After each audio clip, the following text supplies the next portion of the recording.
wanted to talk about my classical training because I did start out classically and I did start out reading music. And what I ended up doing was like kind of really incorporating it in my style, even for pop music and even for soul. And stretching, bringing soul to classical and bringing classical to soul. So when I was a kid, you know, I'd be in there and my parents would be like, come on, practice, practice. And I'd always be trying to like play the songs I heard on the radio. So I'll kind of show you, for an example of how I kind of incorporate the two together.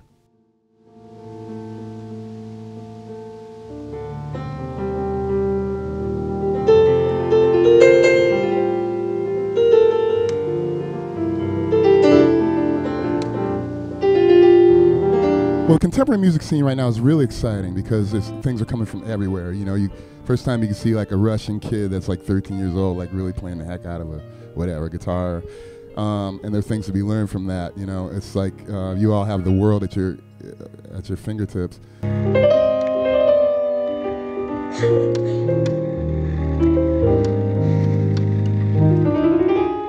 How do you make yourself relevant? By being yourself. And you're being as much yourself as you can, I would say, because that's always going to win. I think when you try to contrive or like put something together that's really not you, it's going to always never going to work.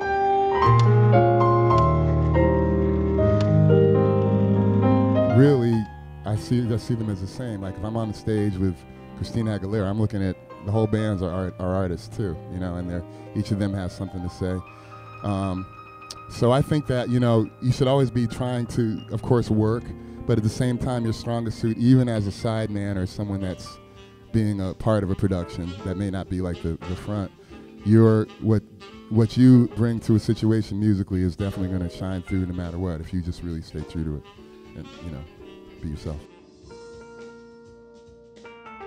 One thing I love about it is the people, like getting to do things like this. I love the networking part of it and being able to like tour the world and meet all kinds of people and you know, see what they're into. What do I hate about it?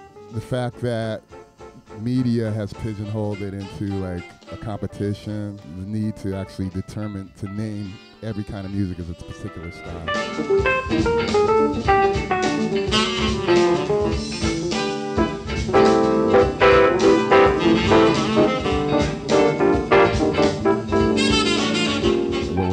Is all that's going to be over pretty much because music is just too complex.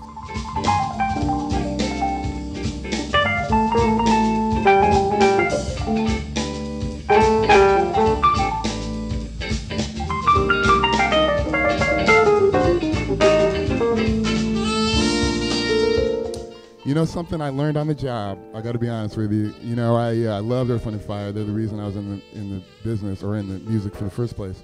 So I kind of knew all the songs. I knew kind of like how I would approach them because, you know, the guy before me was Larry Dunn and he's monstrous. And it's like I wasn't even really trying to play like him or anything, but I was trying to give homage to him and bring myself into it. What I learned with them was people skills and how to actually be a music director and how to deal with 4 different people telling you 4 different things and let them get everything that they need, but at the same time, you know, not do it in a way that would like disrupt the process of what's going on. It was a lot of challenges too, but I learned a lot.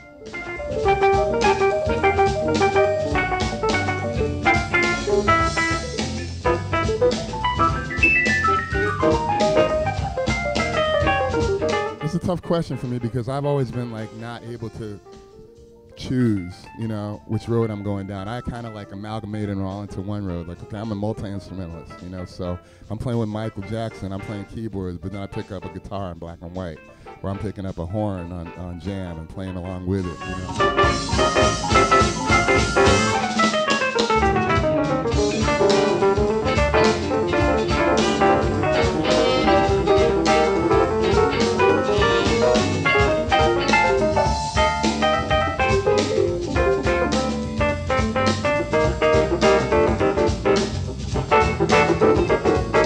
Yes, and certainly more than once. And there's a lot of answers to that. First of all, I just believe in a higher power, and I feel like, you know, whatever that higher power is, it molded me to do what I do.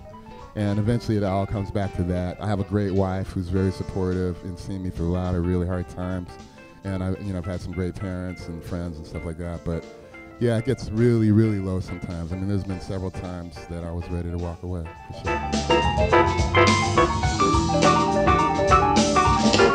Yes, I've had writer's block for years at a time. You know, like I've gone and like set up my whole studio up in the bedroom, and then I didn't go back in there like 3 years. You know, like just cobwebs. You know, I think what you do now, I would say. I don't get it so much anymore. I would say you got to just keep doing the work. You got to make yourself get in there, create the space. You know what I mean? Have your stuff, meditate, whatever you got to do. And even if you just don't feel like it, it's like that is what you do. You're a writer, so get in there and write. And if nothing comes out, nothing comes out. But you know, then you might wake up at 2 in the morning and go like, oh, I know exactly what the book is. Go back upstairs, put it in.